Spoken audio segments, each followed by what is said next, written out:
আপনারা দেখছেন বাংলাদেশের সব এক্সক্লুসিভ নিউজ। বিস্তারিত দেখতে চোখ রাখুন নিউজ 24/7 টিভির পর্দায়।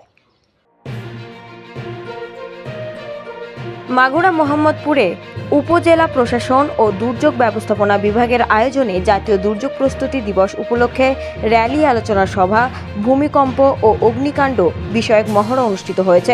দুর্যোগ প্রস্তুতিতে লড়ব, স্মার্ট সোনার বাংলা গড়ব, এই প্রতিপাদ্য নিয়ে 10ই মার্চ রবিবার সকালে উপজেলা পরিষদের সামনে থেকে একটি র্যালি বের হয়। র্যালিটি মোহাম্মদপুর উপজেলার প্রধান সড়ক প্রদক্ষিণ করে উপজেলা পরিষদ চত্বরে এসে শেষ হয়। পরে উপজেলা নির্বাহী কর্মকর্তা পলাশ মণ্ডলের সভাপতিত্বে আলোচনা সভা অনুষ্ঠিত হয়। অনুষ্ঠানের শুরুতে স্বাগত বক্তব্য রাখেন উপজেলা প্রকল্প বাস্তবায়ন কর্মকর্তা মোহাম্মদ মমিনুল ইসলাম। জয়পুরহাটের ক্ষেতলালে নিশ্চিন্তা সরকারি প্রাথমিক বিদ্যালয়ের টয়লেট ব্যবহারে কোমলমতি শিক্ষার্থীদের নিষেধ করার পাশাপাশি মারধরের অভিযোগ পাওয়া গেছে ওই স্কুলের শিক্ষিকা নাহিদ পারভিন ও সাবিনা দুইয়ের বিরুদ্ধে। শিক্ষার্থীদের স্কুলের টয়লেট ব্যবহার করতে না দেওয়ায় স্কুলে আসার পূর্বে কিংবা ক্লাস চলাকালীন সময়ে টয়লেটের প্রয়োজন পড়লে বাসায় গিয়ে টয়লেট ছেড়ে এসে আবার ক্লাস করতে হচ্ছে কোমলমতি শিক্ষার্থীদের। এছাড়াও বেশি টয়লেটের চাপ পড়লে প্রসাবখানায় গিয়ে টয়লেট করতে বাধ্য হচ্ছে শিক্ষার্থীরা। এতে চরম ভোগান্তিতে পড়ছে ওইসব কোমলমতি শিক্ষার্থী ও তাদের অভিভাবকরা। এই ঘটনাকে কেন্দ্র করে ওই স্কুলের ছাত্রছাত্রীদের অভিভাবকরা কী অভিযোগ করছেন দেখুন বিস্তারিত। SKS সমৃদ্ধি কর্মসূচির আওতায় 9 মার্চ 2024 বোয়ালি ইউনিয়নের পিয়ারাপুর উচ্চ বিদ্যালয় মাঠে বার্ষিক ক্রীড়া সংস্কৃতি অনুষ্ঠান অনুষ্ঠিত হয়। অনুষ্ঠানে সভাপতিত্ব করেন বোয়াল ইউনিয়নের চেয়ারম্যান মোহাম্মদ শহীদুল ইসলাম সাবু। পল্লী কর্ম সহায়ক ফাউন্ডেশন প্রকল্পটি PKSF গাইবান্ধা সদর উপজেলা বোয়ালি ইউনিয়নের বাস্তবায়ন করছে। এই উপলক্ষে সকালে নবীন প্রবীণদের মাঝে এক প্রীতি ফুটবল খেলার আয়োজন করা হয়। খেলায় প্রবীণ দল নবীন দলকে 3-2 গোলে হারিয়ে বিজয়ী হন। বোয়ালি ইউনিয়ন পরিষদ চেয়ারম্যান শহীদুল ইসলাম সাবু বিজয়ী দলের হাতে ট্রফি তুলে দেন। এছাড়াও বিদ্যালয়ের ছাত্রছাত্রীদের অংশগ্রহণে গ্রুপ ভিত্তিক 18টি ইভেন্টে ক্রীড়া প্রতিযোগিতা অনুষ্ঠিত হয়। এতে ছাত্রছাত্রী ও প্রবীণ সহ 850 জন অংশগ্রহণ করে। অনুষ্ঠানে 2 জন বিশেষ চাহিদা সম্পন্ন প্রবীণের মাঝে হুইল চেয়ার বিতরণ করেন। এছাড়া 5 জন শ্রেষ্ঠ সন্তানকে সম্মাননা ক্রেস্ট প্রদান করা হয়। আরও উপস্থিত থাকেন গণ্যমান্য ব্যক্তি ও ছাত্রছাত্রী সহ সাংস্কৃতিক অনুষ্ঠানটি উপভোগ করেন। অনুষ্ঠানে SKS ফাউন্ডেশনের পক্ষ থেকে উপস্থিত ছিলেন coordinator field operation development programs micro finance Baharam Khan. Sandip Gachhua Chowdhury পরিবারের পক্ষ থেকে মনিরুজ্জামান প্রকাশ শিমুল চৌধুরী USA প্রবাসী পৃষ্ঠপোষকতায় সকাল 11 ঘটিকায় প্রতি বছর ন্যায় গরিব দুস্থ অসহায় মানুষের মাঝে 200 পরিবারকে ইফতার সামগ্রী বিতরণ করেছেন।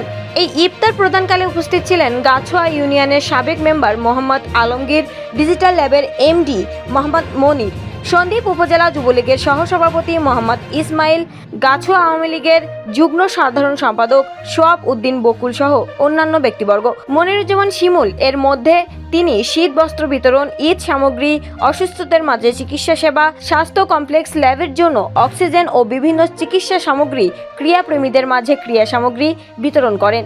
তিনি প্রায় 15টির অধিক সামাজিক সংগঠন থেকে সম্মাননা স্মারক অর্জন করেন। দেখুন বিস্তারিত। কুড়িগ্রামের রাজারহাট উপজেলার কালের সাক্ষী হয়ে ঝোপ জঙ্গলের মাঝে মাথা উঁচু করে বিস্তীর্ণভাবে দাঁড়িয়ে আছে বিশাল আকৃতির একটি গাছ। প্রায় 500 বছরের পুরনো এই গাছটির নাম পরিচয় জানত না কেউ, তাই ব্রিটিশ আমলে এর নামকরণ করা হয়েছে অচিন গাছ। এ গাছে রয়েছে মহাদেবের স্থান, তাই নিয়মিত চলে পূজা অর্চনা। অপরদিকে এই গাছের প্রকৃত নাম অনুসন্ধানের প্রচেষ্টায় যুগ যুগ ধরে ব্যর্থ হয়েছেন অনেক উদ্ভিদ বিজ্ঞানী। বর্তমানে এই গাছটির নাম আবিষ্কার করে সাড়া ফেলেছেন কুড়িগ্রাম সরকারি কলেজের অধ্যক্ষ ও উদ্ভিদ বিজ্ঞানী প্রফেসর মির্জা মোহাম্মদ নাসির উদ্দিন। যুগ যুগ ধরে অনেক উদ্ভিদ বিজ্ঞানী গাছটির নাম পরিচয় নিয়ে গবেষণা করলেও কারো ভাগ্যে জটেনি সফলতার আলো। তবে এই সফলতা পেয়েছেন কুড়িগ্রাম সরকারি কলেজের অধ্যক্ষ ও উদ্ভিদ বিজ্ঞানী প্রফেসর মির্জা মোহাম্মদ নাসির উদ্দিন।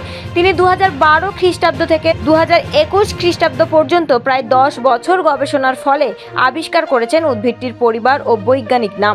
উদ্ভিদ বিজ্ঞানী নাসির উদ্দিনের গবেষণার সমস্ত নমুনা ও দলিলপত্র পর্যালোচনা করে বাংলাদেশ ন্যাশনাল হারবেরিয়াম কর্তৃপক্ষ আবিষ্কৃত নামটি সঠিক মর্মে স্বীকৃতির সনদ সহ তালিকা নম্বর প্রদান করেছেন। স্বীকৃতিপত্র থেকে জানা যায় গাছটি মোরেসি পরিবারভুক্ত। এর বৈজ্ঞানিক নাম ফিকাস ল্যাকোর বুজহাম। স্থানীয়রা মনে করেন রাস্তা নির্মাণ ও পয় নিষ্কাশনের ব্যবস্থা সহ আধুনিক সুযোগ সুবিধা যুক্ত করা হলে ঐতিহাসিক এই গাছটি দেখতে পর্যটকদের ভিড় বাড়বে। লক্ষ্মীপুর জেলা সনদ উপজেলায় আসন্ন উপজেলা পরিষদ নির্বাচনের সম্ভাব্য প্রার্থী হিসেবে ভাইস চেয়ারম্যান পদে নির্বাচন করার দৃঢ় প্রত্যয় নিয়ে জেলা এবং উপজেলা নেতৃবৃন্দের সাথে আলোচনা সাপেক্ষে জনগণের পাশে থেকে কাজ করার উদ্দেশ্যে গণসংযোগ ও মতবিনিময় শুরু করেছেন লক্ষ্মীপুর জেলা চন্দ্রগঞ্জ থানা আওয়ামী লীগ সহ সভাপতি, সদর উপজেলা ক্রীড়া সংস্থার সাধারণ সম্পাদক, বিডি ক্লিন, লক্ষ্মীপুর উপদেষ্টা, সাবেক সদর উপজেলা ভাইস চেয়ারম্যান মোহাম্মদ হাফিজ উল্লাহ নির্বাচনে অংশগ্রহণের বিষয়টি নিশ্চিত করে।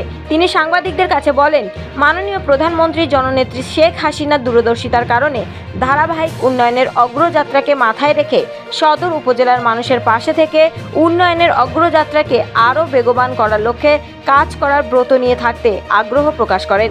জনপ্রিয় ভাইস চেয়ারম্যান পদপ্রার্থী মোহাম্মদ হাফিজ উল্লাহ এছাড়াও তিনি সকল শ্রেণীর মানুষের দোয়া ও সালাম জানিয়ে সদর উপজেলার সকল জনগণের দোয়া নিয়ে তিনি ভাইস চেয়ারম্যান হিসেবে বিজয়ী হওয়ার আশাবাদ ব্যক্ত করেন। তিনি বলেন, সদর উপজেলার প্রত্যেকটা ওয়ার্ডের অসম্পূর্ণ থাকা কাজগুলোকে চিহ্নিত করে নির্বাচনে বিজয়ী হলে সম্পূর্ণ করার জন্য কাজ করব বলে আশাবাদ ব্যক্ত করেন।